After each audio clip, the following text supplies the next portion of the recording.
minutes et comme promis, nous sommes effectivement en direct avec Raphaël Jérusalemi, analyste défense. Bonjour Raphaël. Bonjour. Merci beaucoup d'être avec nous comme chaque semaine et il y a de quoi faire avec cette actualité, c'est vrai, difficile. On va peut-être commencer par ce qui se passe sur le front nord au Liban. Tsahal a frappé hier soir un site du Hezbollah dans la région de Nabatieh. Un commandant du Hezbollah a été éliminé dans une frappe de drone israélienne. Alors pour bien comprendre, Raphaël, qu'est-ce qui reste aujourd'hui de ce groupe terroriste ? Il reste encore plusieurs milliers, au moins 30 000 combattants armés qui n'ont pas été éliminés ou appréhendés par Tsahal et qui sont encore possiblement dangereux. Il reste un arsenal non négligeable de missiles et de roquettes, bien que beaucoup de rampes de lancement aient été supprimées, bien que beaucoup de tunnels opérationnels aient été détruits. Donc le Hezbollah est extrêmement affaibli sur le plan militaire, mais c'est surtout sur le plan politique qu'il est affaibli. C'est sa position au sein de la vie libanaise qui a été affaiblie, surtout avec l'arrivée au pouvoir d'un nouveau président, Aoun, qui voudrait désarmer toutes les factions, et pas seulement le Hezbollah, il y a aussi le FPLP, le djihad islamique, toutes les factions palestiniennes aux terroristes sévissant sur le sol libanais devraient désarmer, et seule l'armée libanaise et la police libanaise devraient avoir le droit de porter des armes. Les frappes de Tsahal contre le Hezbollah récemment sont pour punir des infractions au cessez-le-feu et pour justement sauvegarder la stabilité au Liban et le cessez-le-feu, car le Hezbollah ne cesse de tenter de briser ce fragile cessez-le-feu et d'essayer de mener des actions contre Israël. Il est difficile de savoir si cela est dû à un ordre donné d'en haut par Naïm Qassem, le chef du Hezbollah, ou s'il s'agit d'éléments qui ne sont pas contrôlés et que Naïm Qassem, donc les dirigeants du Hezbollah, auraient en fait perdu le contrôle de plusieurs cellules, de plusieurs groupuscules du Hezbollah qui opéreraient de leur gré. Alors vous parlez de changement politique, c'est vrai, de Joseph Aoun, le président libanais, qui a récemment fait des déclarations au sujet d'Israël, qui a dit quand même qu'il n'y aurait jamais de paix, jamais de négociation de paix avec l'État hébreu. Ça fait pas vraiment office de changement, hein, Raphaël?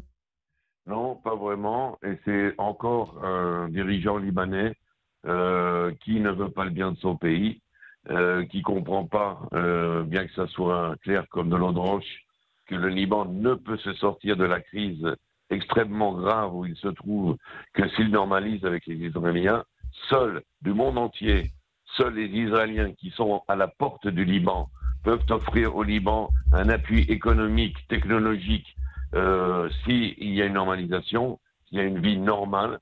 Le refus exprimé par M. Aoun est peut-être temporaire à mon avis pour calmer le jeu avec justement le Hezbollah, pour réussir à les convaincre de désarmer.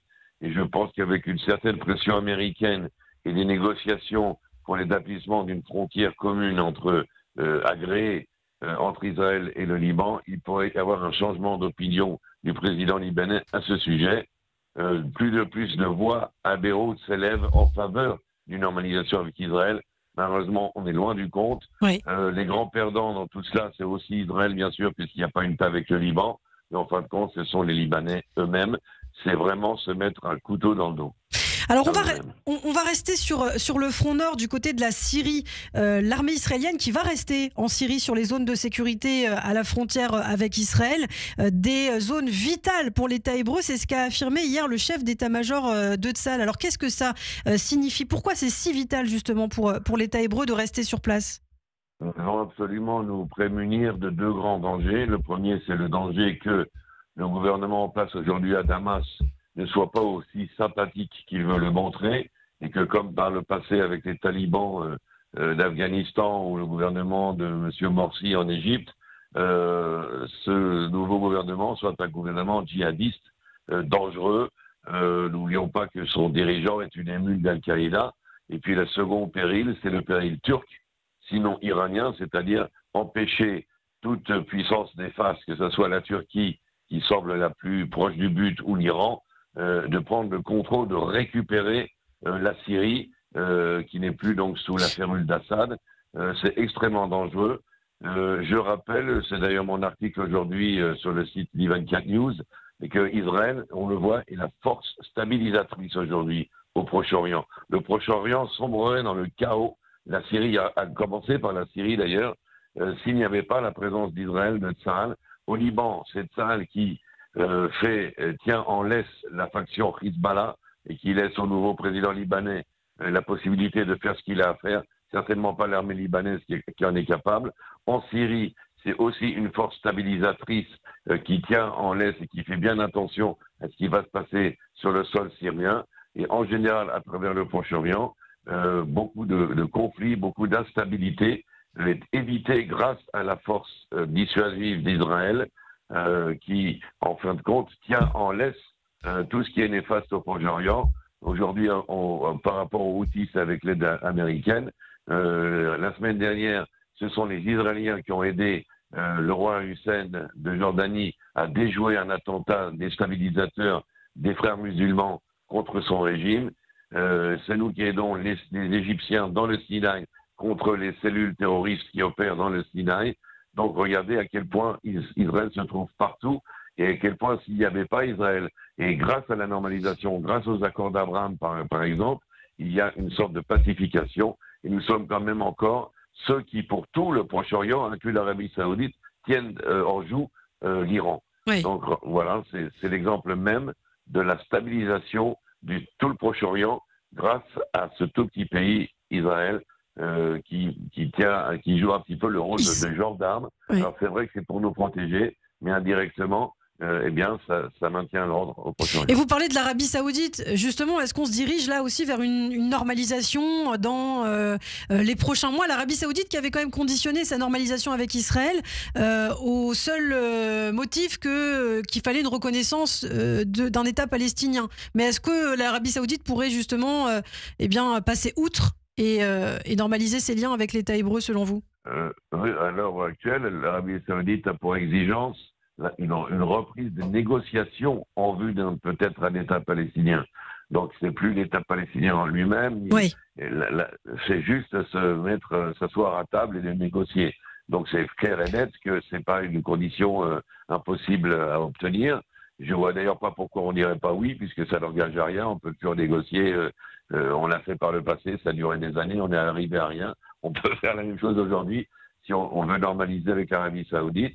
Les jeux diplomatiques de l'Arabie Saoudite sont un petit peu compliqués. C'est un jeu un peu ridicule, pathétique, de tourner autour du pot, alors que, en fin de compte, il y a un intérêt commun. Je rappelle que sous la table, en coulisses, beaucoup de choses se passent entre Israël et l'Arabie Saoudite, beaucoup de coopération technologique, commerciale, et qu'il est un peu dommage donc qu'on fasse traîner les choses.